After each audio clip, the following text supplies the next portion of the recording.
Hello and welcome to Simple Scotch Reviews. Here we have Tomatin Cask Strength Edition.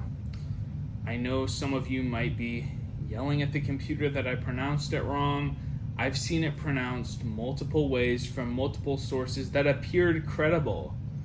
I've heard people on distillery tours told that staff pronounced it both ways on their tour, so I'm not quite sure, but I'm going with Tomatin because that seems to be the more common one. Some people say Tomin, not quite sure, but pronunciation is not something that concerns me all that much. More about how the whiskey tastes. It's a Highland single malt Scotch whiskey bottled at 57.5% cask strength, hence the name, Cask Strength Edition. It utilizes both ex-bourbon and ex-sherry casks. No age statement on this whiskey. So let's take a look. So I'm going to say right now that the most dominant note of this whiskey to me, especially neat, is vanilla. The nose to me there's a lot of vanilla. To me, that vanilla is almost overpowering the other notes. Fruit definitely takes a backseat to the vanilla, but I do get a slight bit of that dark sherry influenced fruit that you sometimes get from sherry, like the berry plum kind of thing, but it's definitely in the background of that vanilla. I do get a little bit of that tangy tropical fruit almost.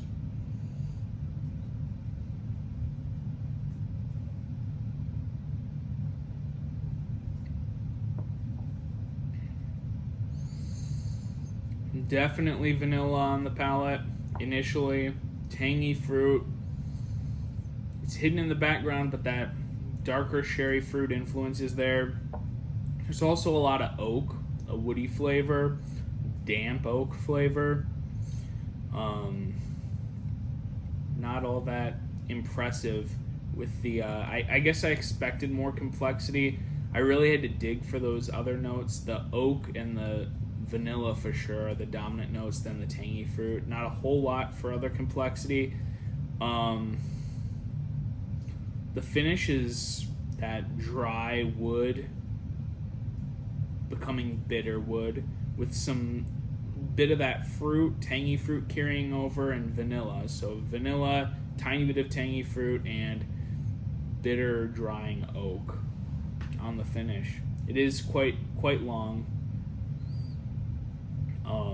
I did have the opportunity. This bottle's not full. I didn't pour all of that in one glass, but I had the opportunity to sit down with this whiskey, kind of explore it, and also experiment with water like I like to do with a new whiskey. First glass, put a few drops in, a few more drops. Take it all the way if you can. Sometimes, you'll have to pour more whiskey, but oh darn, you got more whiskey. But take it down to that breaking point.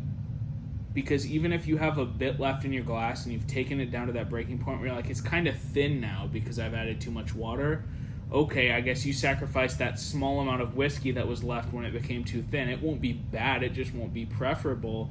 And then you've been able to fully explore that whiskey down lower in the proof. I was able to take some notes from adding water. Personally, I feel that this whiskey does benefit from adding some water. The 57.5% ABV can definitely stand up to some water. On the nose, the water to me lessens that overwhelming vanilla that I get on the nose.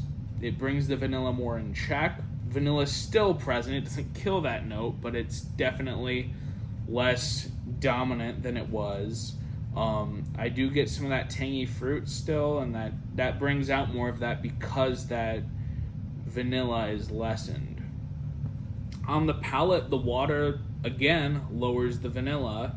I was glad it didn't amplify the vanilla, and it also lowers that oak damp wood flavor, which is nice because I didn't find it to be all that pleasant of an oaky flavor, and lessening that was good. I was afraid that water was going to ramp that oak flavor up potentially, which I would not have recommended water then, but it brings out more of those darker sherry fruits.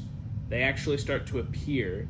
You're really searching for them in the palate, at least I was, but they really start to appear more with water when you lower that vanilla and oak. The finish, water lessens the vanilla and oak, and then when I added water, an interesting note appeared on the finish, and I started to get the orchard fruit, like some of that typical apple note, red apple, not sour apple or anything.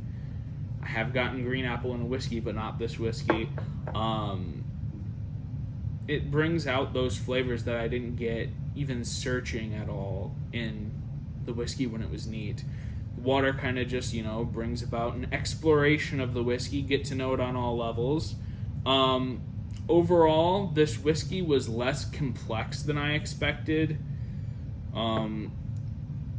Less complex does not equal bad for me. I know for some people, complexity is king and they want something that's just a million different flavors they can decipher. For me, it depends on my mood, and complexity does not equal quality to me. If it's complex and it's like a million flavors all at once, but I dislike a lot of those flavors, to me, I'm not going to rate that highly. Complexity is not inherently better for me in a whiskey.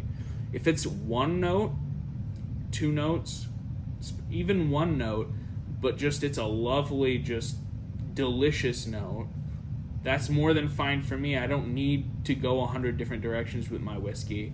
I appreciate complexity when it's there, especially when it's lots of good flavors, but I can go without complexity if it tastes really good. Personally, I think this whiskey falls short, and I would not recommend it. There's a lot of vanilla, so if you really like that vanilla flavor, this one's for you. But I think it falls short, and I wouldn't feel comfortable recommending this bottle. I don't recommend it as a must-have. And if you already bought a bottle, enjoy it. Experiment with water, because that definitely helps. But I would not recommend buying this whiskey if you haven't yet. But that's just my 2 cents. Check out my channel. There's lots of reviews on there. I'm going to be adding more, branching out into other types of whiskey, American, Canadian, maybe some Japanese, something like that. There's already Irish whiskey. I'll add to those, and Scotch whiskey in there. So check out the reviews, and feel free to subscribe, and you'll get those videos as soon as they come out. It notifies you, pops those up for you. But either way, browse the channel, look at the other reviews, and thanks for watching.